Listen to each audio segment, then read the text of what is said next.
Queridísimos amigos, como siempre, gran placer estar con ustedes. It's so good to be with you. I'm Debbie Beard, and thank the American Society, Larry Rubin, our president, and all of you. And today I have such a special person that will be with us for 20, 30 minutes. But with John, normally it should take like 30 hours to really get to all this intelligence that he has and everything. And, you know, with the prime location on the Pacific Coast, Four Seasons Resort Punta Mita celebrates really this rich culture of Mexico, as John says, one epic sunset at a time. And I feel like it's the perfect place to reconnect with family, with friends, and reconnect with ourselves. And this attitude of the place, the way it is, so beautiful, this private, ultra luxurious community in Punta Mita and Riviera Nayarit, it's really amazing. And John, you are not only the director of Four Seasons in Punta Mita in Nayarit, but also the president of a big group of Four Seasons. And I'd love, first of all, I want to thank you for your time. Such a pleasure always to see you, see your beautiful way of looking, your smile, and tell us a little bit more about you in the hotel business, because you do so much more than hotel business. But let's talk first about this. Yeah, I think, you know, always joyful to see you. It's always like a family gathering, even though sadly in this case it's not in person, but you know, for me, Mexico over the last 9 years truly has, you know, become my home. And when I think of Punta Mita, I think of the greater community of Punta Mita and everything that has grown and has developed here over the last 20 years. And I see, you know, the Four Seasons in Punta Mita as being that anchor and that original property. And we're just really so happy to always be a key stakeholder within the local community, and always trying to work to establish ourselves, our ongoing relevance, and making sure that we are, you know, serving the most important thing, which is authentic and genuine Mexican hospitality. And, you know, I've worked all over the world for the last 34 years as being a general manager through Asia, through Europe, through the Middle East, through the United States.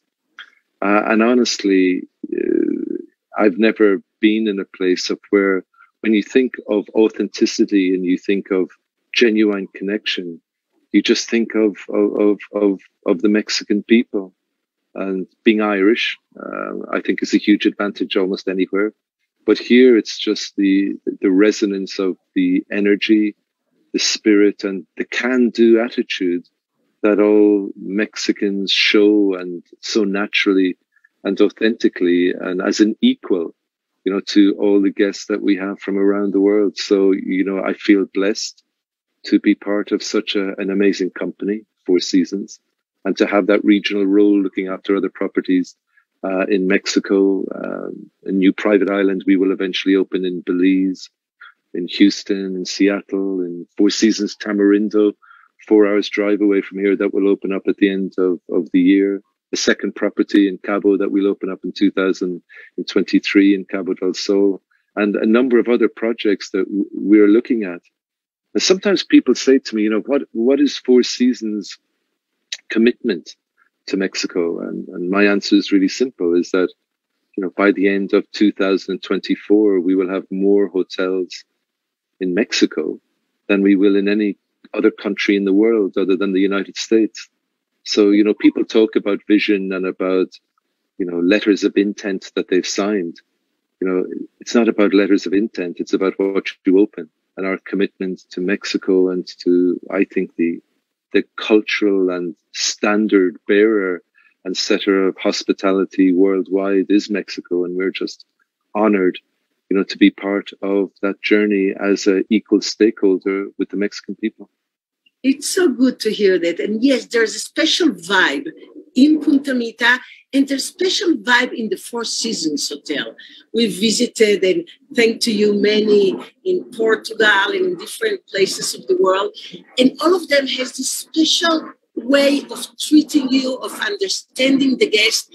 How would you describe the philosophy of Four Seasons? You know, I've been blessed for, you know, being with Four Seasons for over 25 years. And I think it's two things, really. I think it is our golden rule, which genuinely, and it just doesn't appear in adverts, it's in our soul heart, is to treat other people as they wish to be treated. And that's at every level. And that's the way that we look after our staff, our managers, how we treated people over COVID and through COVID, and how we make sure that we create an environment that is safe, psychologically safe for all our staff, that we practice equality, diversity, inclusion, and belonging. And I think the other part, which I think I sort of embody, is that Four Seasons employs people for who they are, not who they're trying to change them into. And what I mean by that is, you know, as we have chatted before, I love art, I love poetry, I love trekking in Nepal, I love going down to South America, I love going everywhere. In other companies, that may be seen as a sort of, you know, why isn't your food cost the right percentage? Well, the food cost is the right percentage, but it is about allowing each of us to be our own selves, our own individual. It's an acceptance and it's a tolerance. And we want people to be themselves. We want people to be authentic and genuine.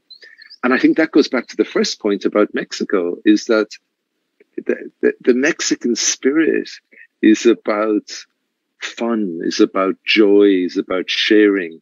It's that little bit of a dark humor occasionally that sort of creeps out, but it's about providing this amazing level of service. And what we try and do wherever we operate around the world is we hire people who've got the personality, and then we layer in the skills. You know, what we do is sometimes technically very, you know, competent, or made up of lots of different layers in relation to creating huge events, etc. But they're all small events that are linked together and are delivered by hand-chosen, hand-trained, hand-retained, and promoted people of where we want them, you know, to be part of our community. Today, I attended virtually 2 events, which were 2 of our managers who've been very successful with us in Punta Mita, who are moving to other Four Seasons properties. That's what we want to do. It's not about employing someone in one particular property. It's about allowing people the opportunity to be part of the global dream of where you are enabled and you are respected and you are allowed to become what your potential is, with everyone supporting you and providing a politically violated environment. We're there because we want our warriors, our staff, to be the best. And that's the same, you know, whether I was in Bali, when I opened our first Four Seasons in the Middle East in Cairo 25 years ago, when I opened San Diego, Aviara, and wherever we operate, it's based on that culture. So the values of human beings are very simple. People want to be able to be given respect and dignity. They want to know the boundaries of what they're able to do. They want them non-politically applied consistently, and they want the opportunities to grow and to blossom. They are universal values that transcend gender, race, religion. And what we do in the 55 countries of where we are now represented is to embody those spirits. The spirit is Four Seasons globally, and then we apply it locally to what's relevant and is respectful of the culture. And that's, I think that's what makes us a very different company and unique company. You can create all the beautiful videos with the beautiful backdrop music and whatever, but that's, you know, it has to be in the heart. It has to be cellular. and authentic, and that's what we try and be, and have lots of fun along the way. This is, we're not doing open heart surgery. We're doing outer heart surgery of where we want people to feel special. Absolutely. I agree with you. This is so beautiful. And my teacher, Tal Ben Shahar, I've been taking this certificate from which in Harvard was the most successful in the history of that university. And it's about happiness. It comes from positive psychology. And what Tal says is, if you are happy, you will be successful. If you are successful, you might not be happy. So what you have is to be happy with what you do, with the people you have around, with your calling in life. And that's what you're looking for with the people that you have there. And this is marvelous. Yeah, there's one of the people that is influencing the most at the moment is a wonderful Hungarian doctor and philosopher called Gabor Mate. And one of his principles is really simple, and that is that happiness begets happiness. And if we talk about families, and we talk about how do we make our children more balanced and whatever, it's for them to actually authentically experience happiness, because happiness creates happiness and creates the flow of happiness. And I always respond wherever I have the joy of working. This is my family. We have 860 family members, and I think that and especially in this world that we're in now, which is ridden with anxiety, and understandably so, with what people are going through.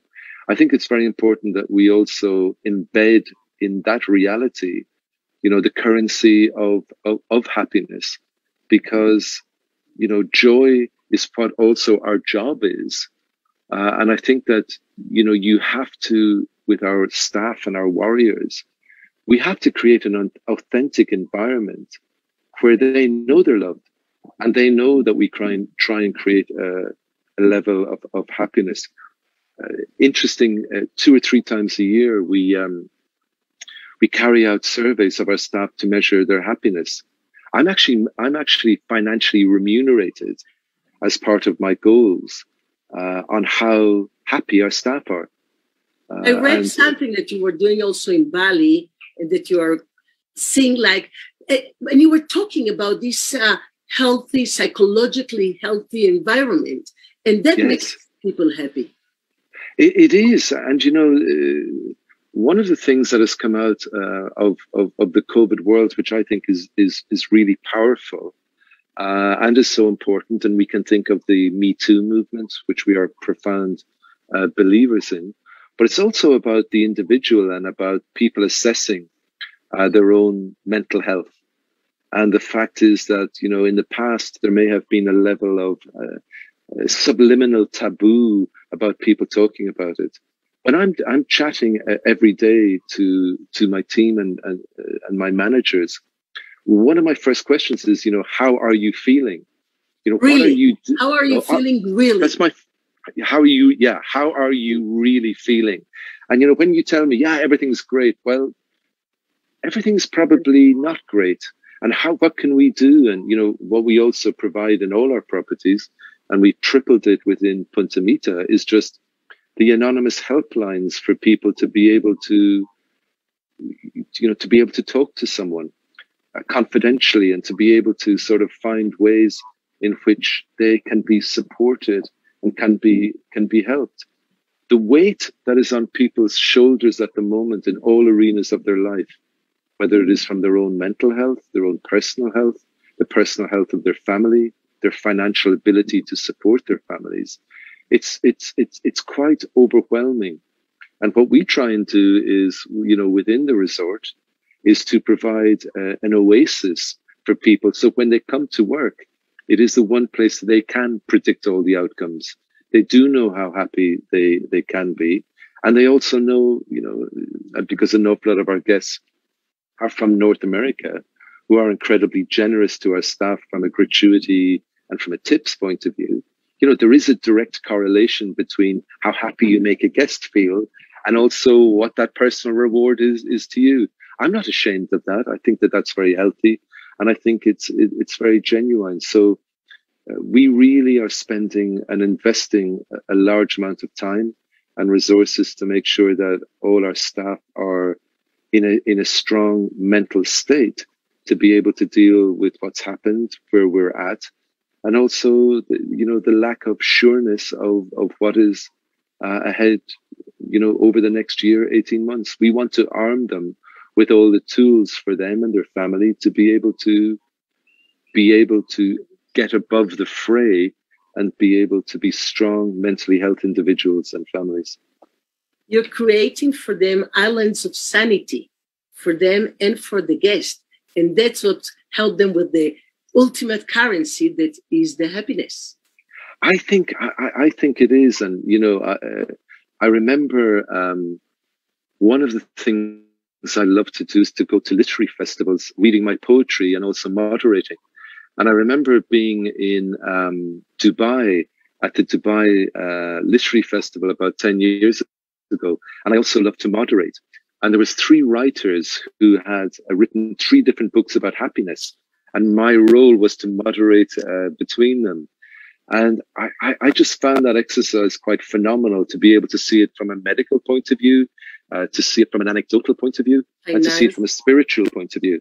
And just seeing as the level of commonality. And, when you think of happiness and you think of Bhutan, one of my favorite places to hike and trek, and you see that they measure their happiness not just by gross domestic product, but gross domestic happiness.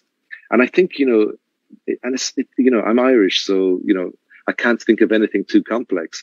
But if you have happy people, you're more likely to get more out of them, and they're more likely to want to give it in a very authentic and genuine way.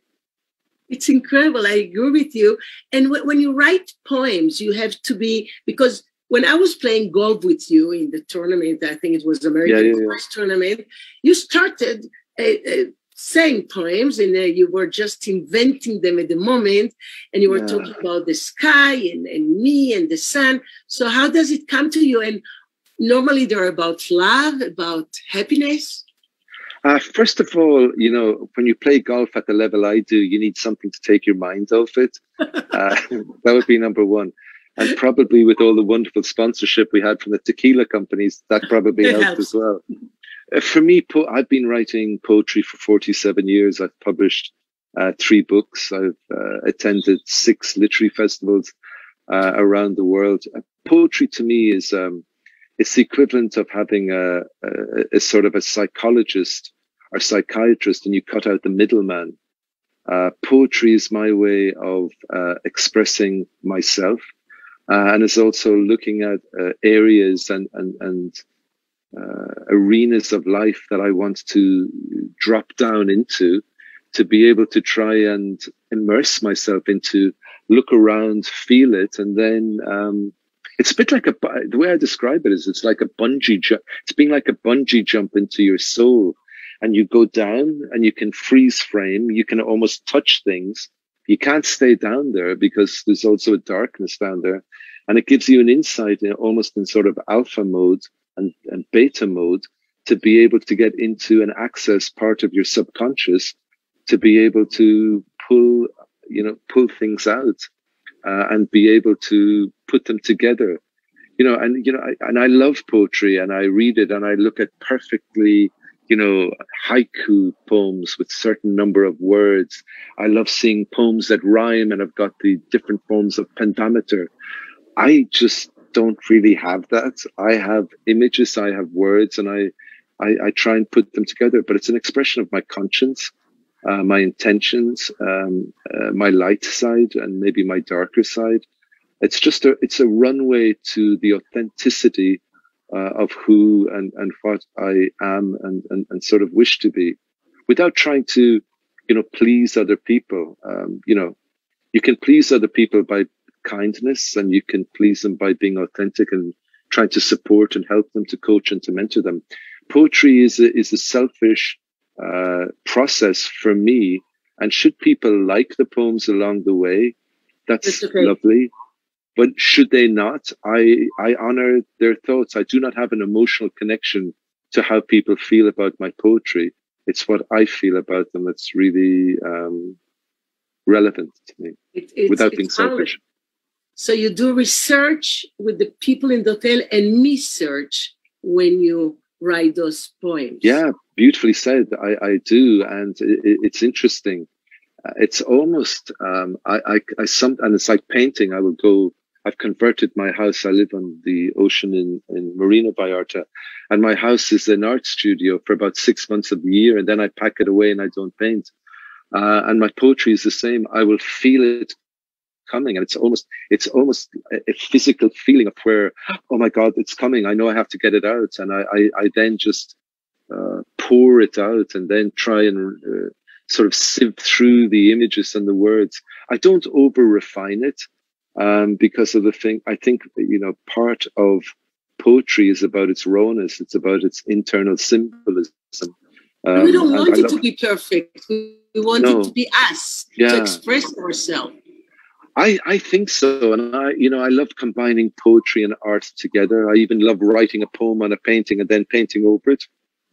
And maybe have some of the letters coming out, and then people try and read the poem and say, what did you say? And I go, I can't really remember. I painted over it. It's about, I think, I think there's a lovely soul symbiosis between poetry and painting, and of where they both almost dance together and have this beautiful feeling. They're not necessarily always in time together. They shouldn't be, because one is making the move on the moving ahead of the other, and it's just that lovely. It's that flow of movement that is art. And if you think of hospitality, and if you think of what hotel keeping is, art of the hospitality, so they call it. It's another art. It's, to me, hospitality is art and science, and overlaying it with sort of business principles. And I really feel very strongly about that. And as an industry, we talk about artificial intelligence, and I get asked, is AI going to take over from, the human touch? I don't think it is. I think both can coexist harmoniously together. But in the hospitality industry, and especially, I believe, in the luxury side, where we dwell, I think there's always going to be a huge need for that personal touch. I think that technology can really support and help to provide the data points to be able to provide amazing hospitality, and being able to know your guests and being able to anticipate, but not recite the profile of your guests. Exactly, as long as you use it correctly. Absolutely. And I was having a conversation this week with one of our board members of Four Seasons, and we were talking about, how do we disrupt, and how do we continue to disrupt? And we're not known as a company of disruption. But I believe that for us to continue to grow and to blossom, we have to look at ways in which we can disrupt in relation to looking at, new areas, new products. If you think, the Four Seasons jet, if you think of, now we have Four Seasons, standalone branded residences in London, in New York, in Los Angeles, and San Francisco. Here in Punta Mita, we're creating our first tented product within North America, which will open next year, up where we're building 15 units on 48 acres of land. Africa style? I'd like to call it Mexican style. It will embrace, in fact, we're working with an amazing company called Luxury Frontiers that does a lot of work in Africa and in Asia. And it's really ensuring that we create a hybrid product here that is separate to Four Seasons Punta Mita, but where people can come for it's primarily for adults. Our preference would not be, for children. So we can create the separate environments for people to drill into the shamanic nature of where we are in Mexico, to be able to have their spiritual experience, to have a very customized program, which we plan with them before they arrive, that can have a very, very genuine, very beautiful spa. We've built our own mezcal so that we can really, on a very small basis with, 15 units, tents is 30 people max, which will very rarely be. How do you create this really unique, bespoke experience, which is beside a larger product, which is the main Four Seasons Punta Mita itself? How do we create that? How do we ensure that as a brand, we don't lose our relevance and that we look at moving into partnerships with lots of other brands that are in the luxury field that complement what we do and equally have a similar spiritual ethos and energy to what we have. So, when I think of Four Seasons and, how we've celebrated more than 50 years being in existence, I don't look in the rearview mirror to define our past. I look to the future to be able to create something really special.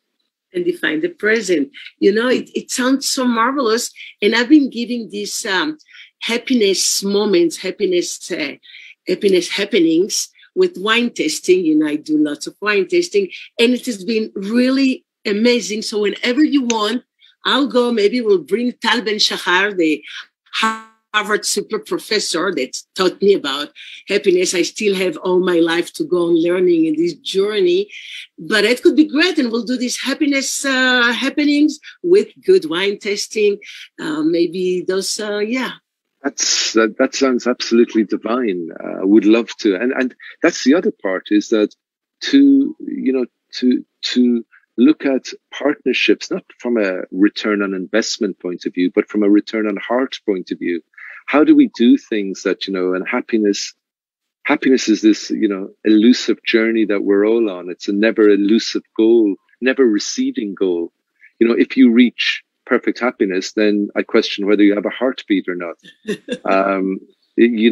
But how do we elevate that? How do we tap into ourselves? So yeah, would absolutely, I am only restricted by the scope of my own imagination. And by virtue of having a brand like Four Seasons who trusts and who believes in all the things that we're doing, our uniform is not a straitjacket. Our uniform is a very flowing robe of where we are able to visualize, we're able to create amazing experience and authentic experiences, and then deliver them, to our guests with a natural humbleness and a sense of joy. And the thing I love about Mexicans is that, in other parts of the world, you may have a subservient relationship between a guest and a staff member. Mexicans don't buy into that nonsense. It's real. It's real. The fact is, you may have hundreds of millions of dollars and I may not, but I'm going to relate to you as my equal. And that is what I think, is the secret sauce of Four Seasons Punta Mita. And also, the wonderful other brands that are coming into the area. When we opened, it was just us. There's the wonderful St. Regis just around the corner. There's the W Hotel. There's the excellent One and Only in Mandarina, which I love. You have the Rosewood that they've broken ground on. You also have the Auberge property. And people often ask me, wow, is it going, how do you feel about competition? Competition is the best form of natural selection there is in the universe. Right. And it also provides an environment of where it increases, airlift to the destination. And it's also up to us and each of the properties to be able to show their relevance of what is right in the world sort of today. So I get excited about competition. And I think the beautiful thing for us is that all this competition is showing the sacred tourism jewel in Mexico, and that's Riviera Nayarit. And what I love seeing is the fact is it is at last receiving the respect, the accolades, that it deserves as being, I think, the most natural environment in Mexico for culture, for authenticity, and for hospitality. And that's what's really beautiful. And the Riviera Nayarit coastline is total indentation. It's non-linear. So you can't get all these hotels in a row that you have in other parts of the world and Mexico. Here you have the opportunity, I think, to just have a much lower density of luxury and allowing people to access their own Mexico, which I believe is very much Nayarit. Absolutely. It's so important. I also feel that now we Mexicans are looking back in our backyard, in our beautiful country. I mean, you know, I love traveling around the world. And I love very much to travel in my country. Riviera Nayarit has the perfect weather, so near Mexico City. I mean, it's the perfect location. And so all this luxury, and luxury, I'm going more than only luxury. I'm going to all the things you were talking about, all this vibe and excellency in service, hospitality. It's just beautiful. You will be traveling a lot now to Belize, Cabos, all these hotels that you will be checking and supervising. Yeah, 5 of them, sorry, I keep doing this. 5 of them are under development at the moment and will open over the next 3 or 4 years. So my main role is partnering with the owners, with the architects, interior designers, and just really sharing with them, you know, the things that I have seen when I've gone in as a general manager, when the hotel is handed to you and you go, but why didn't you do that? My role is to sort of anticipate that. And really provide that equal partnership role. And, you know, of the 8 properties that I look after, that's my greatest joy, is being able to build something that you have a general manager that then comes to it and you're handing over, they build the team. And you then just sort of, you know, they see, wow, you were able to put in all the bells and whistles. That's like a really, baby. Yeah, absolutely. It is. And also, you know, to your point when you're talking about Nayarit, the other thing that's the greatest change in luxury that I've seen over the last number of years is that it has to be about being environmentally sensitive, being a sustainable partner, and also making sure, you know, that it's all about experiential. And the new generation that are, you know, traveling, that's not an option. That is non-negotiable. You know, 30% of our business is in Punta Mita is the group incentive business. A huge part of their due diligence when they come down is to evaluate, you know, how environmentally sensitive are we? And it's not about greenwashing, but it's also about making sure that, you know, we are totally doing the right thing for the environment. Planet. So that the legacy we give in the immediate terms is providing employment and livelihood for 850 people. But for the future, it's ensuring that we are doing the right thing to the environment and that we are there as a partner and not as a negative conqueror. And, you know, when you see everything that's happening, especially over the last few months from a global warming point of view, and you see the signals that are, you know, regardless of one's political affiliation, if you just apply any form of science to it, we are destroying our planet. We in the hospitality industry are a key component of being the saviors for that if we do it properly. If we don't, then we are the ones that when the death knell of the planet is actually sounded, we could be one of those industries that are implicated. Our role as being custodians of the planet is to continue to monitor and implement best practices so that we are seen as co-saviors rather than being part of the countdown to Armageddon.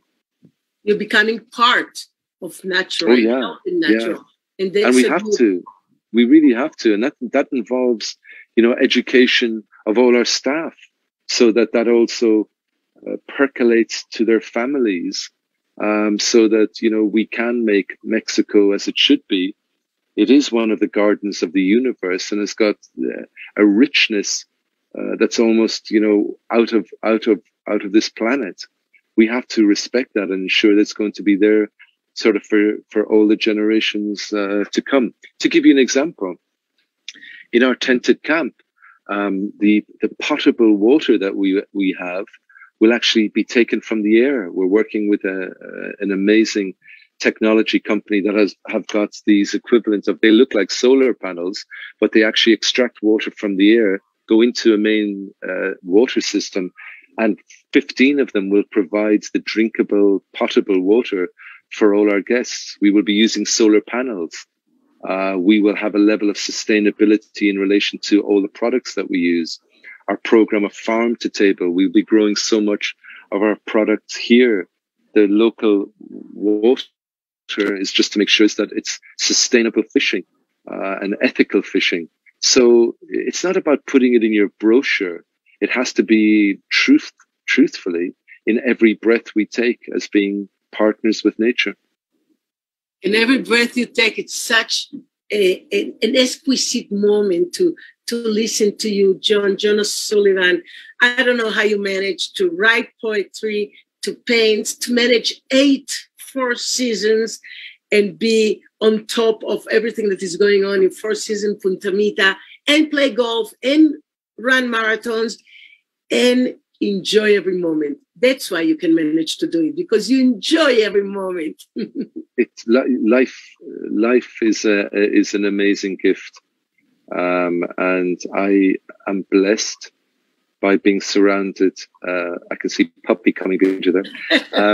Everywhere. Being blessed by, honestly, in all the places I work, just an amazing band of warriors who are aligned and who are committed, who want to make great things happen, and want to do it for all the right reasons. And my first job in a hotel was 47 years ago. You were Ireland. 25 when you were the general manager of hotel already. I was. It's the Irish accent. But, it's been all my life. And, some people would say, wow, you've almost done a half a century in it. Are you jaded? And my answer is that I'm only just beginning. Because there's so much to do and, to maintain relevance, etc. But the one principle is the same, and that is, give respect and dignity to everyone, treat everyone as equal, define what those boundaries are, that people need to know what the rules are, and have fun and a little bit of tequila along the way, and lovely red wine as well. Of course, that also helps. John O'Sullivan, what a real pleasure to talk with you. Let's celebrate life every moment. Let's celebrate it in person when you come down soon to Punta Mita and see all your friends here. It's not just the friends in 4 seasons. You have got such an array of friends who always love seeing you. And let's get out on the golf course, and I'll show you how I have not improved. Maybe you improved, but it just doesn't matter because it's there. It's the flow we're talking about. It's flow. And I'm sure you improved. I did the hole-in-one in Mayakoba a short time ago, so Ooh, really great. Congratulations. Thank you. Beautiful. But it will be lovely. I'll bring the wine and you will bring the poetry. I'll bring the poetry, and it will be beautiful. And thank you for always including us. And thank you for all the amazing work that you do in relation to promoting, the whole spirit of Mexico, and of promoting everything that you do within the Americas and throughout the world. You are truly a brand ambassador, and it's a joy to always partner with you. With love. Joy. Thank you so much. God bless you. Take care. Bless bye you. Bye now. Thank you. Thank you, John. Thank you, everybody. Thank you.